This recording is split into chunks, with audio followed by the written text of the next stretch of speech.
নমস্কার দর্শক, আপনারা দেখছেন আমার ছোট্ট ইউটিউব চ্যানেল সবার জন্য দেবাশিস। আজকে দর্শক, আমি যে বিষয়টি নিয়ে আপনাদের সামনে কথা বলবো, সেই বিষয়টি সম্পর্কে আমার প্রত্যক্ষ অভিজ্ঞতা এবং ভুক্তভোগী হিসাবে আমার যে ধারণা তৈরি হয়েছে এবং এই সংক্রান্ত আমার কিছু মতবাদ বা ঊর্ধ্বতন সরকারি কর্তা ব্যক্তিদের কাছে প্রকৃত কিছু চিত্র, যা হয়তো তাদের নজরে আছে কি নেই জানি না, সেটা আমি তুলে ধরার চেষ্টা করছি। বিষয়টা হলো, আপনারা দর্শক জানেন যে শহরাঞ্চলে যেমন এবং গ্রামাঞ্চলে বাড়িঘর করে বসবাস করলে তার বাড়িঘরের দরুন একটা প্রপার্টি ট্যাক্স একটা লাগে, মানে পঞ্চায়েত স্তরের ক্ষেত্রে প্রপার্টি ট্যাক্স এবং মিউনিসিপ্যালিটির ক্ষেত্রেও লাগে। তো আমি যেহেতু বাঁকুড়ার আঁচুরি গ্রাম পঞ্চায়েতের অন্তর্গত আয়লাকুন্দি মৌজায় অন্তর্গত আমি বসবাস করি, বাঁকুড়া শহরের উপকণ্ঠে, তাই আমাকেও প্রপার্টি ট্যাক্স দিতে হয়। তো এখন এই প্রপার্টি ট্যাক্স দিতে যে দর্শক, আমার কিছু অভিজ্ঞতা সঞ্চিত হয়েছে, যে অভিজ্ঞতার সারবত্তা হিসেবে আমি বলতে পারি যে বিগত তৃণমূল আমলে সারা রাজ্যব্যাপী বিভিন্ন ক্ষেত্রে যে আর্থিক দুর্নীতি, তজরুপ, স্বজনপোষণ এবং যে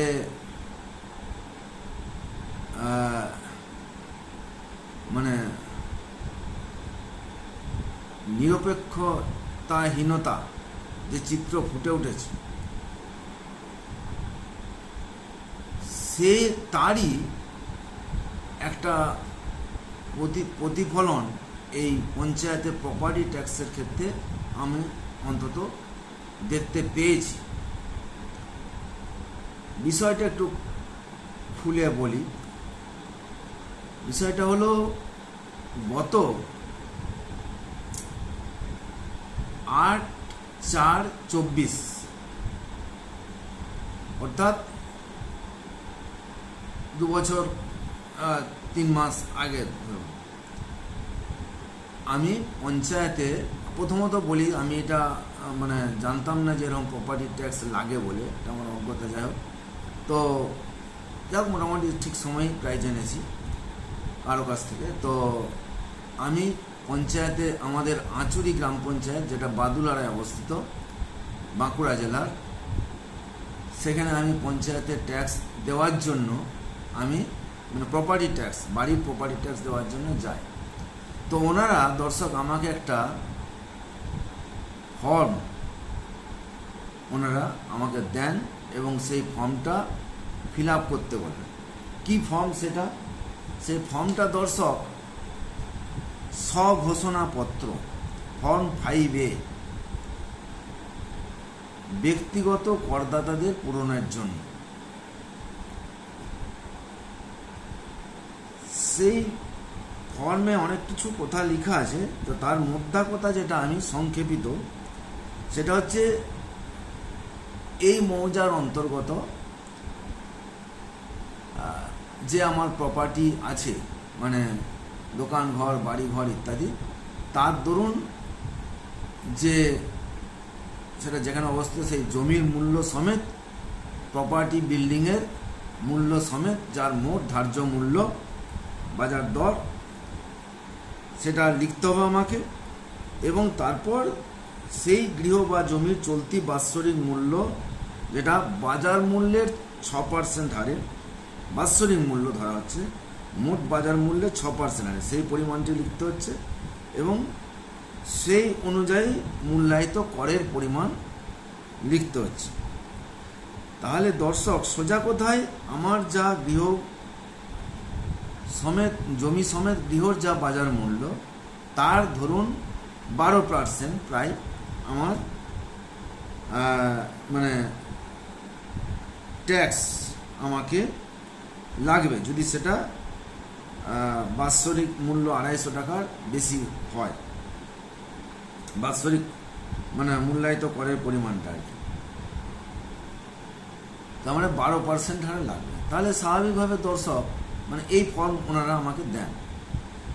এবারে ধরুন দর্শক স্বাভাবিকভাবে একটা দোতলা ঘর ধরুন অ্যাপ্রক্সিমেট 1000 স্কোয়ার ফুটের, তাহলে একটা দোতলা ঘরের ধরুন 3 লাখ টাকা করে যদি জায়গাটার দাম হয় মোটামুটি, তাহলে 3 তিরিখকে 9 লাখ 10 লাখ টাকা 3 কাঠা জায়গা, এবং তার মধ্যে বাড়িটা ধরুন 1000 স্কোয়ার ফুট যদি হয়, তাহলে সেটা মোটামুটি বর্তমান বাজার দরে 10 লাখ টাকা জায়গার ধরুন হচ্ছে। আর মানে বাড়িটার ধরুন দুতলা বাড়ির ক্ষেত্রে ধরুন কম করে হলেও প্রায় যদি যত কমই ধরি মানে সব মিলিয়ে 35 লাখ টাকা ধরুন মিনিমাম, তাহলে 35 আর 10-এ 45 লাখ টাকা, তাহলে 45 লাখ টাকা আমাকে এটার ভ্যালুয়েশন, এবং তার 12% মানে যেটা দাঁড়ায় সেটা কত হচ্ছে মানে প্রায় 5,000 টাকার কাছাকাছি দাঁড়াচ্ছে আর কি। যাই হোক, তো এবারে যাই হোক আমি ভাবলাম এত টাকা তো ট্যাক্স লাগে বলে আমি শুনিনি, কেউ দিয়েছে বলেও শুনিনি। যাই হোক আমি তখন কিছু নিজের মতো অ্যাডজাস্ট করি বা পঞ্চায়েত কর্মীর পরামর্শ মতো যে কিছু কম করে যদি করা যায় সেই মতো একটা মোটামুটি রিজনেবল ভ্যালুতে দিয়ে আমার বছরে মানে ওনারা যে ট্যাক্সটা ধার্য করেছে দর্শক আমি বলি, তাহলে এই যে বললাম 12%, তাহলে সেই মতো রিজনেবল করলে আমার বাৎসরিক 3600 টাকা আমার ওনারা ট্যাক্স ধার্য করেন। আমি যা লিখলাম সেই হিসাবে দাঁড়ালো আর কি 3600 টাকা।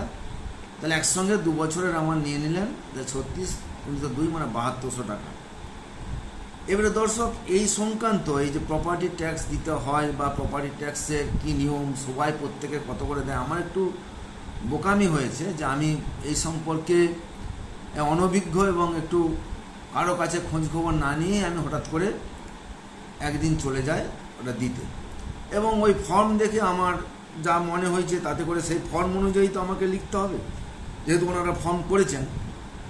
আমি জিজ্ঞাসা করেছিলাম যে এই ফর্মটা কি আপনাদের নিজস্ব পঞ্চায়েতের জন্য এই ধার্য 12%টা মানে 6% এবং তার 2% আর কি, মোট 12%, মানে ট্যাক্সটা ক্যালকুলেশন হচ্ছে 6% বাৎসরিক মূল্যে মানে বাৎসরিক মূল্য বাজার মূল্যে 6%, আবার ট্যাক্সটা ফেলার সময় তার আবার 2%, মানে তার মানে 12%। তো এটা কি আপনাদের নিজস্ব মানে ইয়েতে স্ট্রাকচার মানে ট্যাক্সের মানে রেটটা নিজস্ব নির্ধারিত রেট নাকি সারা পশ্চিমবঙ্গব্যাপী আছে? ওনারা বললেন না, এটা সারা পশ্চিমবঙ্গব্যাপী এই নির্ধারিত জিনিসটা আছে। দর্শক আমি আপনাদেরকে একবার দেখাচ্ছি, এই দেখুন সেই ফর্ম, এই দেখুন সেই ফর্ম, এই ফর্মটা আপনারা নিশ্চয়ই দেখতে পাবেন। হ্যাঁ, এই সেই ফর্ম, এই তোলার দিকটা দেখুন দর্শক আছে যে বাৎসরিক মূল্যের কত % করে ট্যাক্স ইত্যাদি এগুলো দেখুন লেখা আছে। যাই হোক ফর্মটা আপনারা ওয়েবসাইটে দেখতে পাবেন। তো এইটি হলো যে এরপর আমি ট্যাক্স দিয়ে চলে আসি। তারপর হঠাৎ করে আমি বিভিন্ন মানুষের কাছে আমার কর্মস্থলে বিভিন্ন জায়গায় কথা প্রসঙ্গে জানতে পারি, মানে আমি যখন বললাম এত টাকা ট্যাক্স দিলাম, সবাই তো শুনে অবাক, তাজ্জব, মানে তারা এটা তো অভ্যস্ত নয়। এই 3600 টাকা ট্যাক্স বছরে, বাবারি, আমরা মিউনিসিপ্যালিটিতে বাস করি, এত টাকা ট্যাক্স নয়, 500 টাকা লাগে, কেউ বলছে 600 টাকা লাগে, কেউ বলছে 700 টাকা লাগে, কেউ আরও কম বলছে।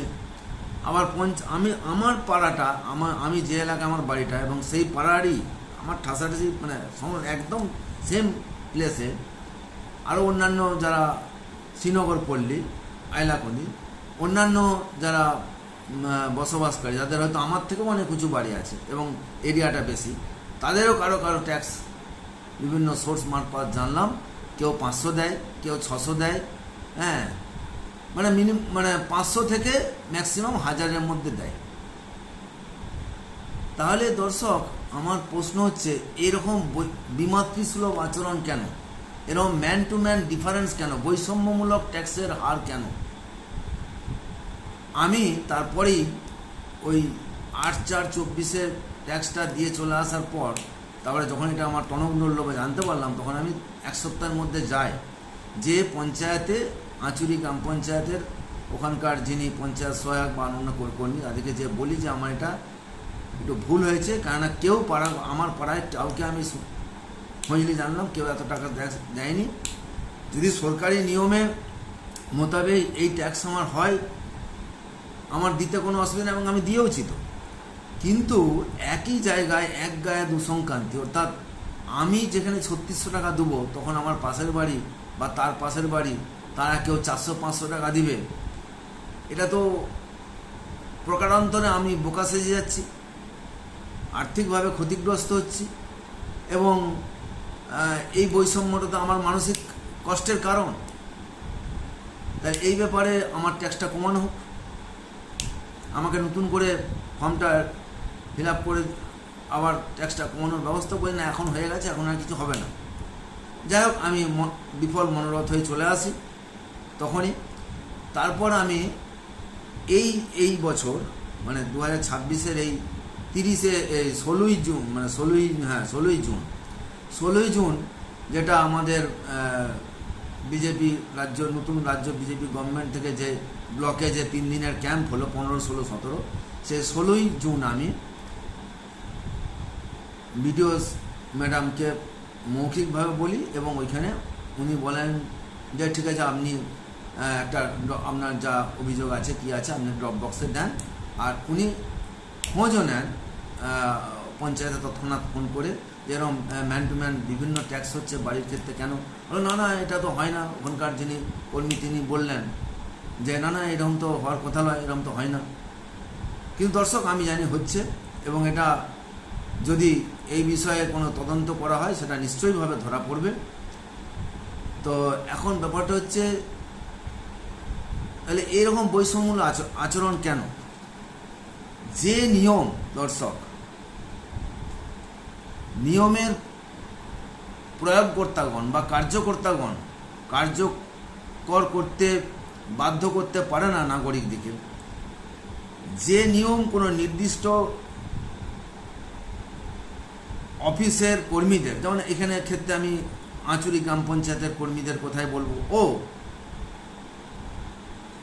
শাসক দলের পঞ্চায়েত সদস্য বা অন্যান্য রাজনৈতিক সদস্যদের নির্দেশ মতো পক্ষপাতিত্বভাবে পরিচালিত হয়, তবে সেই নিয়মকে কি নিয়ম বলা যায়? তার কি কোনো গ্রহণযোগ্যতা বা আইনি স্বীকৃতি থাকে? এবং সেক্ষেত্রে নিয়ম ভঙ্গকারীদের আইনগত জরিমানা, যদি কেউ দীর্ঘদিন ওই বেশি ট্যাক্সের ভয়ে যদি কেউ ট্যাক্স না দেয়, আইনগত জরিমানা দেওয়া যায় কি? কারণ নিয়ম প্রয়োগের কার্যকর্তাগণের মদতে বা তদারকির উদাসীনতায় অধিকাংশ নাগরিকবৃন্দ যদি সরকারি কোষাগারের এই ট্যাক্সকে ফাঁকি দেওয়ার সাহস রাখে, তাহলে সেই নিয়ম রাখা আর না রাখার কি তফাৎ আছে? তাহলে সেই নিয়মকে কি নিয়ম বলা যায়? বা তার জন্য কি কোনো নিয়ম, কোনো অন্য কোনো ব্যক্তি যারা ট্যাক্স ফাঁকি দিচ্ছে, তারা রেগুলার দিচ্ছে কিন্তু তারা অনেক কম দিচ্ছে, 1/3, 1/4 করে ট্যাক্স দিচ্ছে, নির্দিষ্ট ওনারা যে ধার্য ফর্মে যে ধার্য ভ্যালু মানে রেট করেছেন তার তুলনায়। তাহলে এটা কেন হচ্ছে? আমি বললাম, বলছে না, ওনারা তো সব ঘোষণা দিচ্ছে, ওনারা পরে বুঝবেন, পরবর্তীকালে তদন্ত হলে ওনাদের শাস্তি হবে, ওনাদেরকে ফাইন দিতে হবে। এটা ধরুন অনেক দিন, যখন আমি প্রথম যেদিন ট্যাক্স দিতে যাই 24 সালে, তখন ওই কথাটা ওনারা বলেছেন। তারপর তো আরও ধরুন 2 বছর হয়ে গেল, কই কোনো ট্যাক্স মানে কোনো ফাইন জরিমানা কোনো কিছু তো কারো দেখলাম না। তাহলে আপনারা এই ফর্মটা করেছেন কেন? যে ফর্মের এমন একটা রেট করুন যেটা সবারই পক্ষে অ্যাফোর্ডেবল, মানে পদেও যোগ্য, সবাই সানন্দে যে ট্যাক্সটা, প্রপার্টি ট্যাক্সটা সানন্দে যেটা সবাই দিতে পারবে, সেই মতো একটা করুন। আপনারা আকাশচুম্বী একটা ট্যাক্সের স্ল্যাব করে দিচ্ছেন। সেই ট্যাক্স স্ল্যাবের কে মান্যতা দিয়ে, সেই ফর্মকে মান্যতা দিয়ে কোনো নিরীহ সাধারণ মানুষ, সৎ মানুষ, তারা যদি সেটাকে মান্যতা দিয়ে সেই নির্ধারিত হারে ট্যাক্স দিতে চায়, তাহলে প্রচুর টাকা ট্যাক্স পড়ে যাচ্ছে। অথচ তারই একই মহল্লায় পাড়ায় বসবাস করে যারা ট্যাক্সকে ফাঁকি দিচ্ছে, তারা নিজেদের মন গড়া একটা ট্যাক্স দিচ্ছে এবং পঞ্চায়েতের কর্মীরা এসে সেই মন গড়া ট্যাক্সটাই নিয়ে চলে যাচ্ছে। তো এই দ্বিচারিতা চলছে কেন বা চলবে কেন? আমার প্রশ্ন যে এই ট্যাক্সগুলো যে আদায় হয়, এগুলোর কি কোনো অডিট হয়?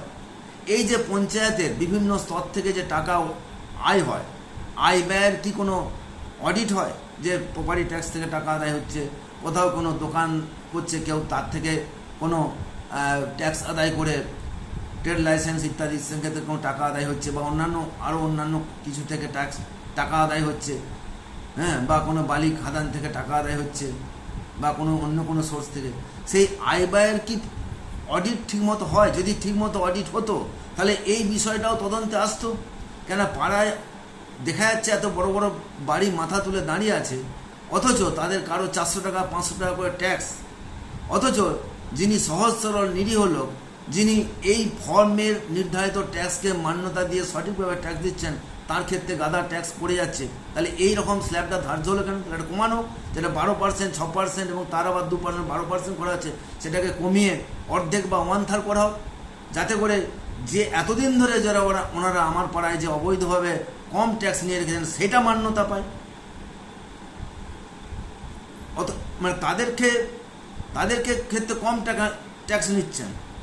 তারা কি কোনো রাজনৈতিক দলের সঙ্গে সংস্রবে আছেন বলে, তৎকালীন রাজনৈতিক দলের সঙ্গে সংস্রবে ছিলেন বলে?